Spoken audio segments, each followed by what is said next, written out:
आज के दिन हमें दान देने वाले परमेश्वर के बड़े नाम की महिमा हो। प्रेरितों की कामों के पुस्तक 9वां अध्याय का 3, 4 और 5वां वचन। परंतु चलते चलते जब वह दमिश्क के निकट पहुंचा तो एकाएक आकाश से उसके चारों ओर ज्योति चमकी और वह भूमि पर गिर पड़ा और यह शब्द सुना, हे शाऊल, तू मुझे क्यों सताता है? उसने पूछा, हे प्रभु, तू कौन है? उसने कहा, मैं यीशु हूँ जिसे तू सताता है। पढ़े हुए इस आशीषित वचन के आधार पर क्या आज भी यीशु मसीह सताए जा रहे हैं? यह सवाल के साथ आज की हमारे चिंता का आरंभ हम करेंगे। हे प्रभु, तू कौन है?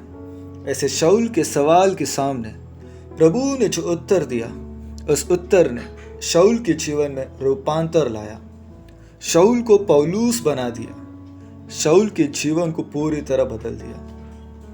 मसीह यीशु में बढ़ोतरी पाने में, प्रभु का प्रेरित कहलाने में, त्यागपूर्वक मसीह यीशु का सेवक बनने में आगे जाकर वो कारण बना। मसीह यीशु के चेलों को मार डालने के लिए महायाजक के हाथों से अधिकार की चिट्ठियां लेकर और पर उत्साह के साथ वो करने समय में और कलीसियों का नाश करने समय में प्रभु के दास स्तिफानुस का पथराव के द्वारा हत्या करने के बाद उस प्रभु के दास का वस्त्र शाऊल के कदमों में रखने पर भी और उसको स्वीकार करने पर भी कभी भी शाऊल ने यह नहीं सोचा कि यह सब करने से प्रभु सताए जा रहे हैं। कलीसियों को और यीशु मसीह के चेलों को धमकाते हुए, उनका हत्या करते हुए दमिश्क तक पहुंचकर उस मार्ग में जीने वाले लोगों को पकड़कर मार डालने के उस प्रयास में आकाश से उसके चारों ओर ज्योति चमकते हुए जब वे अंधा होकर भूमि पर गिर पड़े और उनके दुहाई के सामने, मैं यीशु हूँ जिसे तू सताता है, ऐसा प्रभु का जो उत्तर है, आज के दिन वचन सुनने वाले हम सब के लिए यह महत्वपूर्ण है। किन किन प्रकार में परमेश्वर को सताने के कार्य हम करते हैं, उसके द्वारा हम परमेश्वर को सताने वाले बन रहे हैं। प्रभु नफरत करने वाले कार्य क्या हम आनंद से करते हैं? वास्तव में प्रभु उसमें प्रसन्न नहीं है।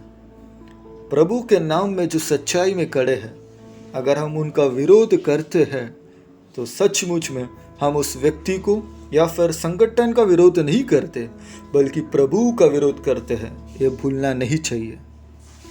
जकरिया भविष्यवक्ता का किताब 2 अध्याय के 8वें वचन में हम पढ़ते हैं, क्योंकि सेनाओं का यहोवा यो कहता है, उस तेज के प्रकट होने के बाद उसने मुझे उन जातियों के पास भेजा है जो तुम्हें लूटती थी, क्योंकि जो तुमको छूता है वह मेरी आंख की पुतली को ही छूता है। मुझे सुनने वाले मेरे प्रिय लोगों, परमेश्वर के वचन का पालन जीवन में करते हुए परमेश्वर के अच्छा गवाह बनकर अब जीने के कारण इस संसार में कई बुरे अनुभव का सामना अगर आप करते हो, उसे व्यक्तिगत रूप में कभी मत लीजिए। आपके दर्द जितना आप सहन करते हो, उससे कई ज़्यादा गुना वो दर्द सहन करने वाले प्रभु को वो सताव अनुभव करना पड़ रहा है। यह हमें स्मरण करना चाहिए। परमेश्वर के वचन का प्रचार करने के कारण 12 साल तक जेल में बंद किए गए परमेश्वर का एक सेवक जॉन बेनियन, जब वे जेल से रिहा होने के बाद मसीह के नाम से कष्ट सहने वालों को धीरज देते हुए एडवाइस टू सफरर्स अर्थात पीड़ितों को सलाह नामक किताब लिखते हुए इस प्रकार उसमें उन्होंने लिखा, सताने वाले क्या करना चाह रहे हैं, ये क्या निश्चय करने वाले हैं, यह मायने नहीं रखता, बल्कि परमेश्वर जो चाहते हैं और परमेश्वर जो निश्चय करते हैं वो ही वास्तव में पूरा होता है। परमेश्वर का इच्छा कुछ और है।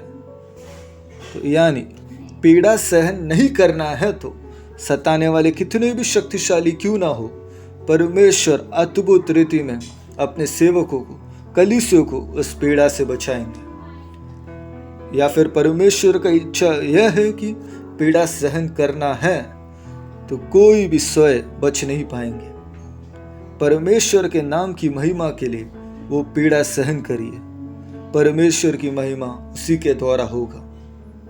जॉन बेनियन नामक परमेश्वर के सेवक यीशु मसीह के सुसमाचार के कारण पीड़ा सहन करने के लिए उन्हें बल देने वाले, धीरज देने वाले बहुमूल्य बात यह है कि मसीह खां पे भी अगर सताए गए तो उनका महिमा वहाँ पे भी जरूर प्रकट होता भी है। अगर आप उसके लिए चुने गए हैं तो परमेश्वर की महिमा प्रकट होने के कारण भी बने, या फिर हमारा किसी का भी नासमझ के कार्य के कारण हम प्रभु को सताने वाला न बने।